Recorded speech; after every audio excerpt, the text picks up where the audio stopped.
Hi, I'm Matt. Welcome to Disney Planning Insights. Through creative content and live shows, we explain the hidden details of the Disney experience so that our clients can execute memorable adventures. Together with Princesses and the Mouse Disney Travel, we have helped hundreds of clients plan, book, and prepare for magical Disney vacations. Let our experience help you avoid common planning mistakes and maximize the enjoyment on your next Disney trip.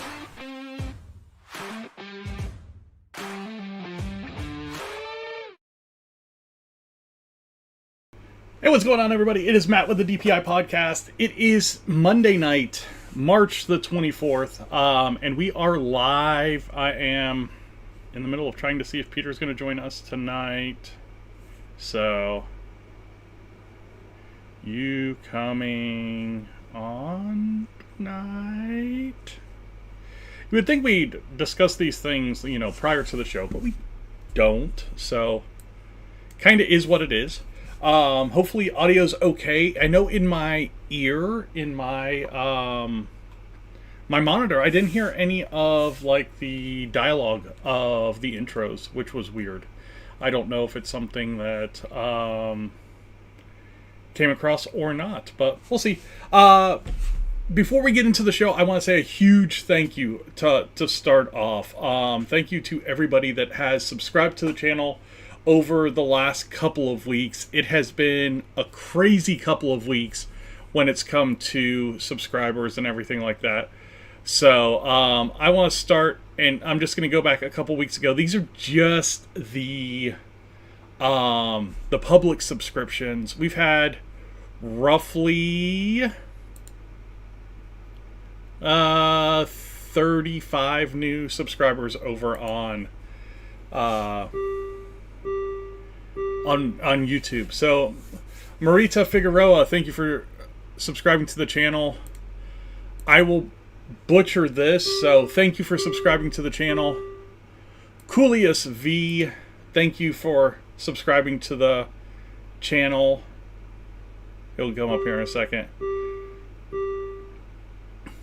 Disney cast and crew member Monique, thank you for subscribing to the channel. Sammy, thank you for subscribing to the channel. Why did it just do that? Oh. Megan Smith, thank you for subscribing to the channel.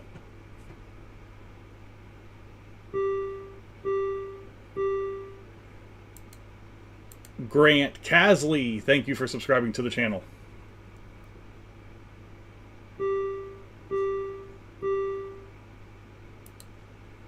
Wendell Catalina, thank you for subscribing to the channel. Like I said, it's been absolute nuts over the last 2 weeks. Joanna Mercado, thank you for subscribing to the channel.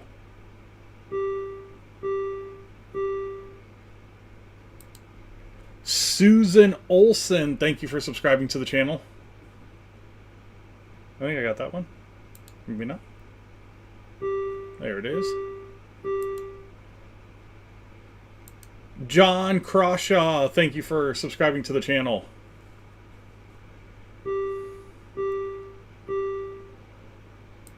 Mark Bosch Ruiz, thank you for subscribing to the channel. And like I said, I want to thank everybody for subscribing to the channel. It's been a crazy couple of weeks. We are over 840 subscribers now. Like we said at the beginning of the year, our goal this year was to get to 1,000, and you guys are making it happen. So thank you very much for checking out our videos. Whether it's Happily Ever After that just continues to soar, or any of the other content we've posted, I want to say that I appreciate everything that you guys do on the engagement side. It means a lot, and because of that, we're looking at redoing a bunch of videos to make them better for you guys, especially that You're Going to Disney series, kind of the series that kicked off this podcast. We are going to completely remake that series this summer. So when we originally launched the channel, the big thing that we wanted to do was give people some guidelines on how to plan Disney themselves. It's a big, layered, complex process. And the more you know, the easier it is. So what we wanted to do is really give everybody kind of that high level, this is what is available at Walt Disney World. From there, we started breaking it down a little bit more granular to, what is there to do at each park? And then, we talked about cost and food and all kinds of different things, transportation. We're going to do it all again. The parks have changed a lot in 5 years. We were looking back at it, and we think it's a good time to really jump in and redo it. I think it's going to be a big thing for all of our subscribers, but definitely the ones that are wanting to plan their own Disney vacation. We want to make sure that you have the tips and the tricks and everything that you can have to make your trip successful. Because in the end, that's why we did this channel, is to give you guys the ability to learn and then do it yourself. And then if you decide, hey, I don't want to do it myself, we're here as travel agents as well, but that was always a secondary part of it. We always wanted our viewers to be confident enough to do it themselves. So we're going to redo that series. If you have any ideas or tips or tricks that you want to share, definitely go over to one of our social media accounts. They're on the screen right now, but at Facebook, at DPI Podcast, over at Twitter, at Disney Insights. You can do it on the channel here on YouTube, Disney Planning Insights Podcast, or over on Twitch, Matt_DPI. You can find us a lot of different places, but definitely if you have anything that has worked well for you in the past that you think is a great idea for somebody that's never planned their own trip before, definitely drop it somewhere in the comments in one of our posts, that kind of thing. That way we can share with everybody.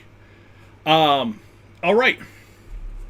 I'll get off my soapbox a little bit now, because you guys deserve some news, because we have not done the news in a while.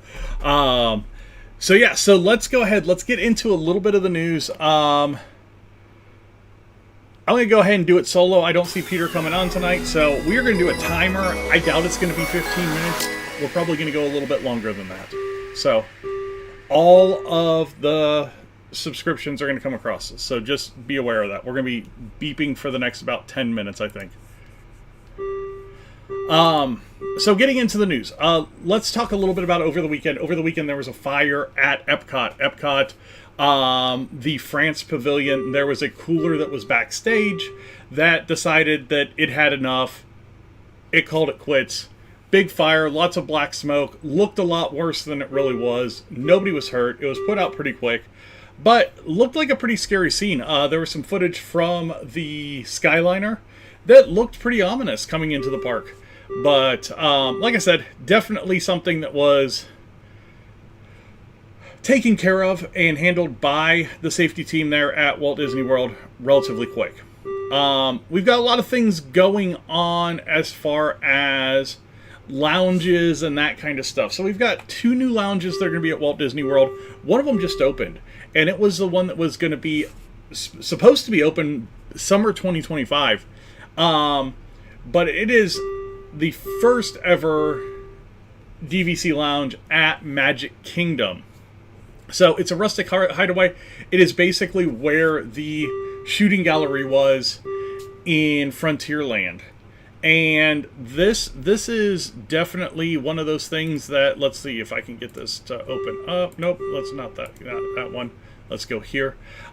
So what it did is they used the artwork of one of their longtime illustrators and kind of did up this DVC lounge for him. So the lounge's namesake is Sam McKim. And basically, he was the concept artist for the original Frontierland in Disneyland Park. So that's kind of how far back he goes, 70 plus years ago, in the concept stages of Disneyland. So what they did is they took a little bit of his artwork, put it in here, kind of made it this little rustic lounge.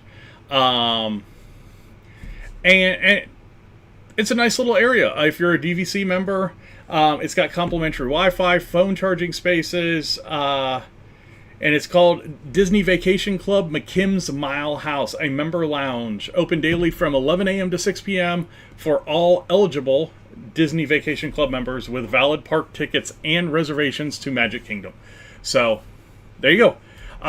If you want to lounge in Magic Kingdom. Now, on top of that, there's going to be a lounge coming to Epcot. We've talked a little bit about this before. And the lounge at Epcot is going to be called...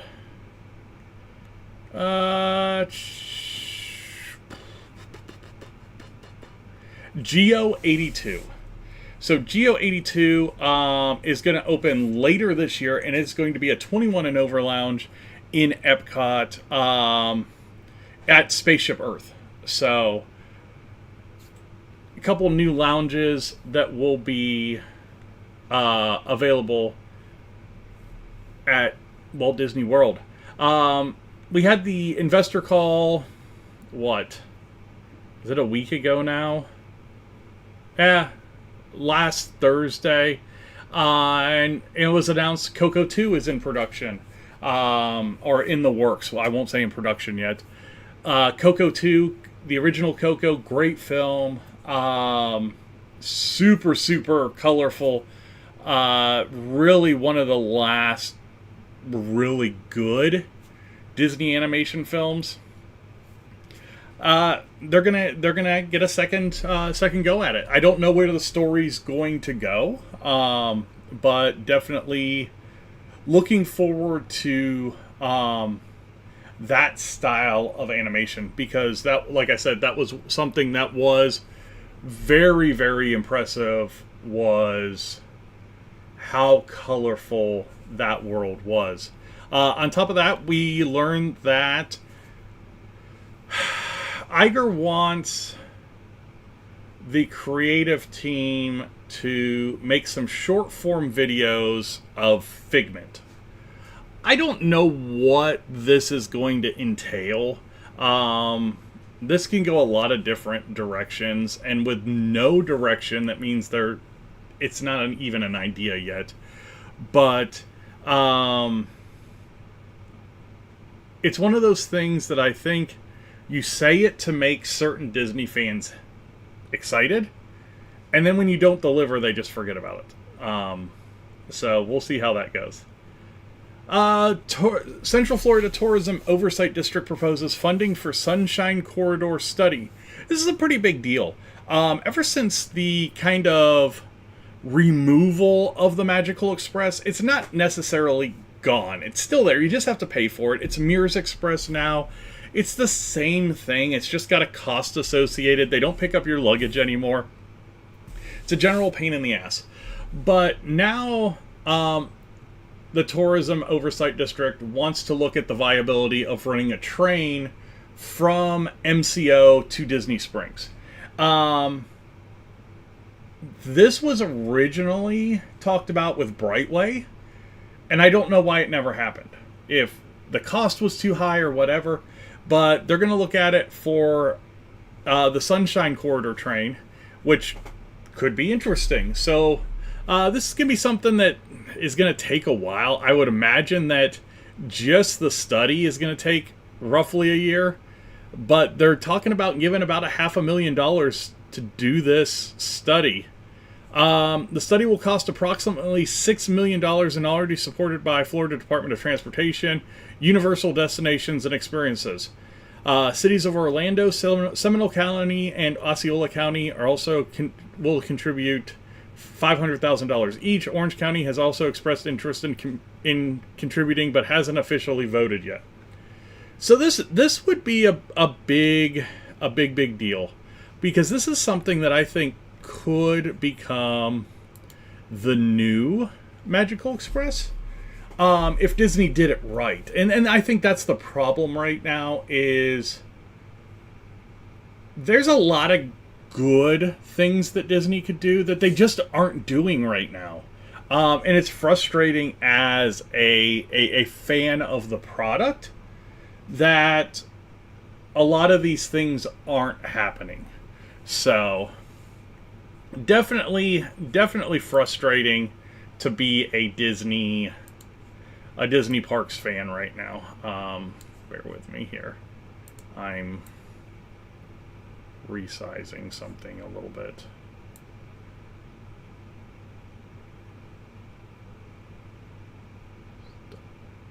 Stop. You would think that I would do this prior to the show, but no. I just want to do it now. So, okay. And this isn't going to work the way I want it to. Yeah, that's exactly what I thought it would do. So let's bring it back. 75, 2.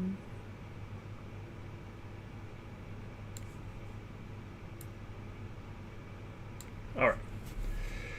I was hoping to make myself bigger. It just doesn't work. I've got to layer the things a little bit better. But yeah, so lots of good ideas.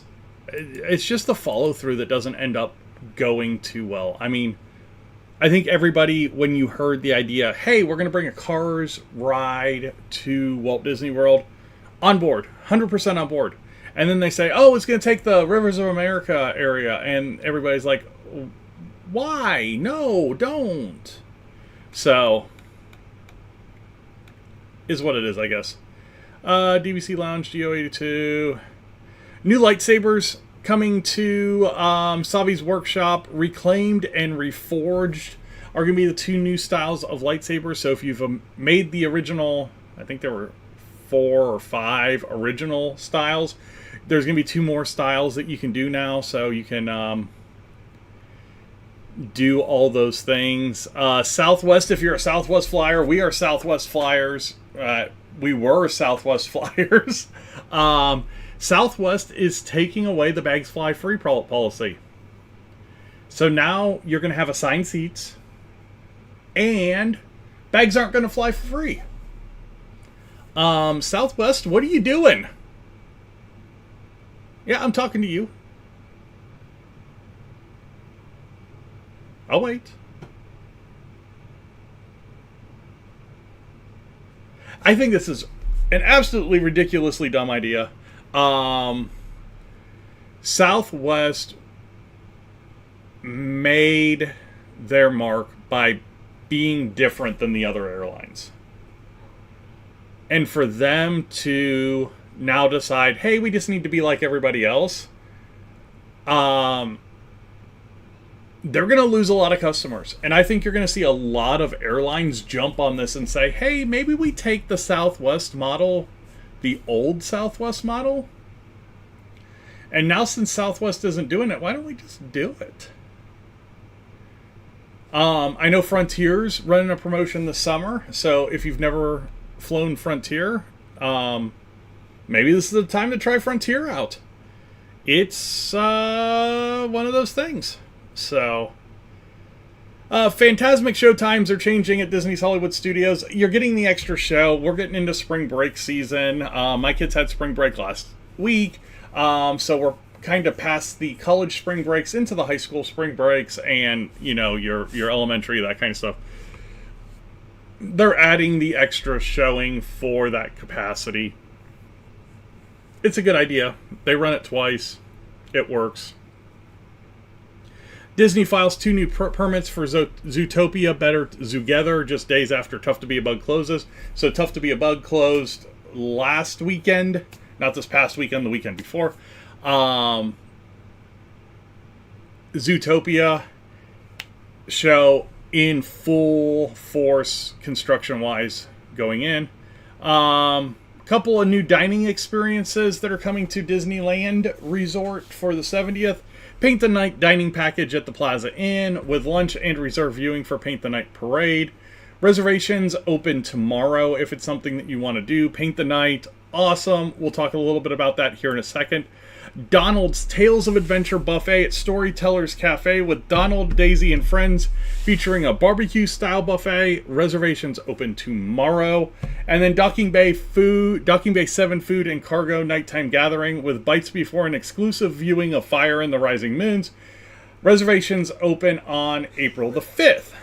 So if you're interested in any of those things, they are coming up.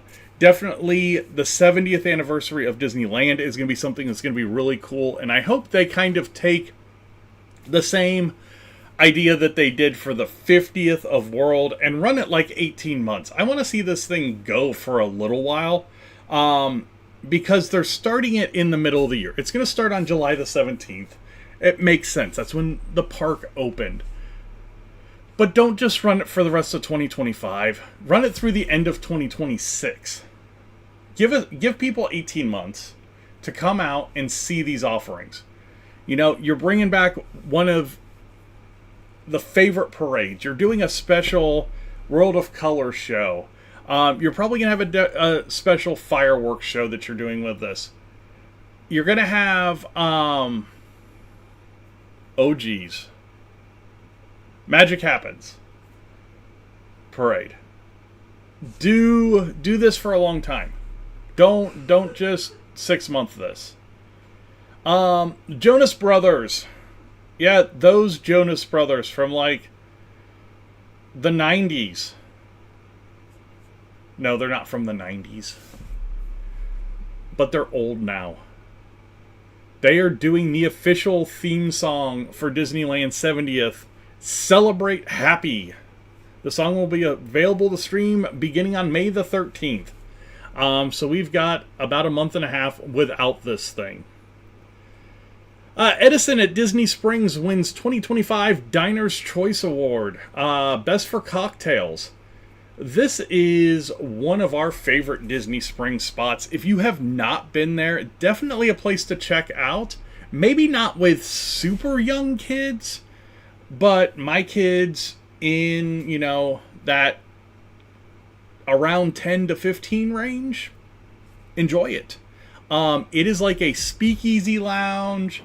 It is super cool. And it has really, really good drinks. So if that's something you want to do while you're at the parks or at Disney Springs, definitely a great place to do it. I am going to go with no Peter tonight if he doesn't make it in for the news. We've got a couple more stories. Paint the Night. I told you I was going to talk about it a little bit longer. Paint the Night drum featuring Disneyland's 70th logo. We got a look at that on the Disney website today, and it looks really freaking cool.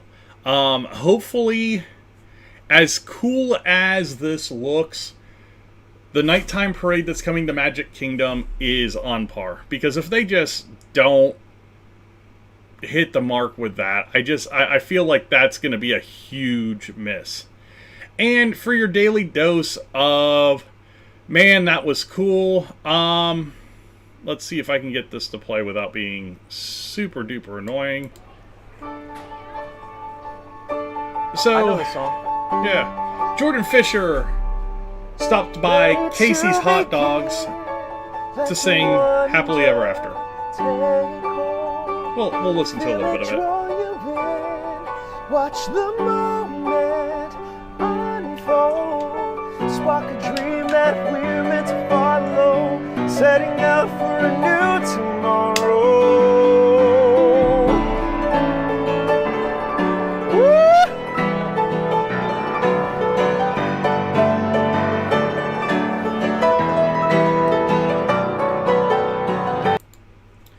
Yeah, that's super duper cool. Disney, or Drew Disney Dude, at Drew Disney Dude, shared it on his Twitter X account today. Definitely go over and check that out. Give him a follow. And feel better about yourself today, because it's just a super cool version of that song. So yeah, lots going on. And as we've talked about over the last few weeks, and we'll get back into these every Monday shows. We know that Peter's getting into golf season again, so he'll be hit or miss when it comes to being on the show. But the big thing with a lot of this is, just keeping you guys up to date on what's going on with the construction around the parks. The construction around the parks is going to be considerable over the next couple of years. I was talking to one of our family friends over the weekend. They're getting ready to plan a trip. And they're like, yeah, we don't know if we're going to go next year or the year after that. And I was like, you're kind of in this position right now that, especially for a first trip, I think first trips are really going to suffer the next couple of years. If you can get it done by the end of this year, I think you're probably in a pretty good spot. But if you wait until Dino Land completely closes down, we've got construction barriers around the Rivers of America area. We've got construction barriers in the Grand Avenue area of Hollywood Studios. We're going to get ourselves into a position where somebody that goes to the parks for the first time might be discouraged to go back to the parks. And as a travel agent, I think in the back of our heads, we're always trying to figure out, how do we get our clients to do enough to where they want to go back again? We all know that you're not going to do everything in one trip. But, how do we balance that with what the expectation of what a client wants to do and what they can actually do? And when we've got construction barriers and we're working with limited rides for the capacity, think about what Grand Avenue being closed will do. Not only does it take Muppets 3D away, but it also takes away Pizza Rizzo, Mama Melrose, and some shopping, possibly a set of bathrooms, a lot of things that are critical to kind of that capacity management when you're talking about parks of this scope. Same thing with like Magic Kingdom. Now, are the Riverboat and Tom Sawyer Island huge attractions? No, they're not. They aren't. But when you talk about having a huge part of the park closed, does it dissuade people from going to Big Thunder Mountain Railroad? Does it dissuade people from going to Tiana's Bayou Adventure? Does it dissuade people from going to the Haunted Mansion? Do they just want to stay away from the construction because there's going to be choke points and all that kind of stuff that make it kind of a pain to deal with? And when you're talking about not only taking away kind of that area, plus limiting possibly 3 major attractions, that's considerable at a park like Magic Kingdom. So it's just things that you have to think about. And then when we go over to Animal Kingdom, when we think about Animal Kingdom, not only did you lose the whole like carnival area, you're losing Dinosaur at the end of the year. Tough to Be a Bug is down. You're going to end up losing Restaurantosaurus. And there's going to be a lot of things in that area, again, whether it be crowd management or capacity management, however you want to look at it, it really hurts these parks. And unless they put a realistic cap on the capacity and bring that down a little bit, you're going to have the same number of people of when the park had everything open trying to do these parks with big holes in them. And I liken it to trying to get around the front of Epcot while they were doing Journey of Water and that whole World Celebration refresh. That made that really, really hard to deal with. You know, you got to Spaceship Earth, and then you had to figure out which direction you wanted to go, and you really couldn't get back to the other side until you got back to that port of entry area. And if you didn't know how to get back there, especially from the test track side, it made that park real tough, because you thought you had to come back around towards Spaceship Earth, all the way back over around the, like, by the Land Pavilion and the Imagination Pavilion before you could get back to World Showcase. So, yeah, it just, I don't know. For me right now, it's like I said, it's really, really tough to justify planning a first trip for somebody in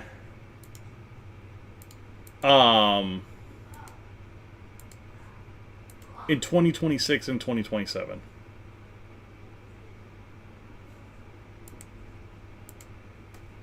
If you're wanting to do a first trip in 2026 and 2027, I think there's ways to do it, but you have to understand what you're walking into, and you're not walking into the parks in their normal state.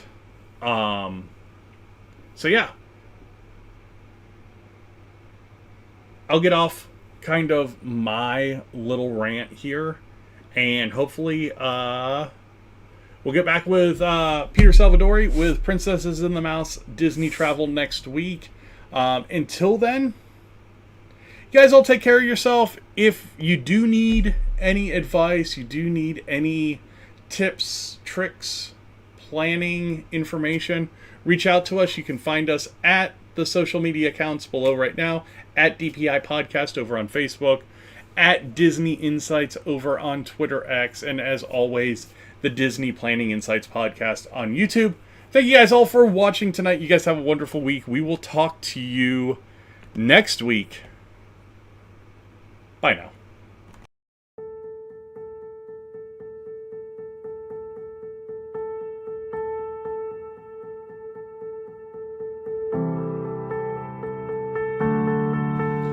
It was just me tonight, no Peter, but we talked a lot of Disney news. We had 2 weeks of news to get caught up on, and we talked a little bit about what to expect with construction at the parks. Check it all out.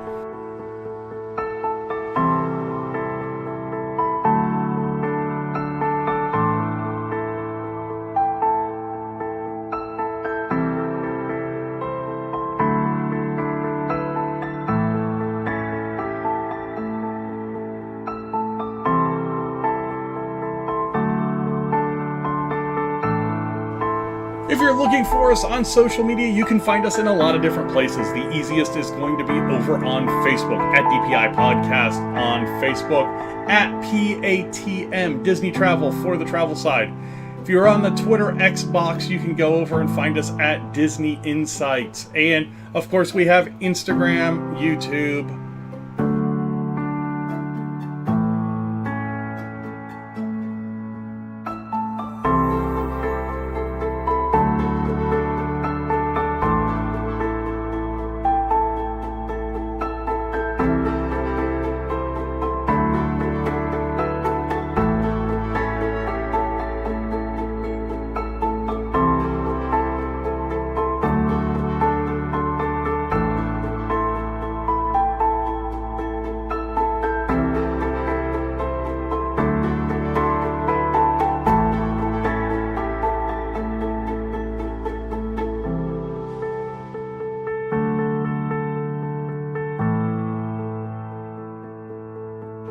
I want to thank all you guys for watching, liking, subscribing, sharing, everything that you do to support the channel. You guys have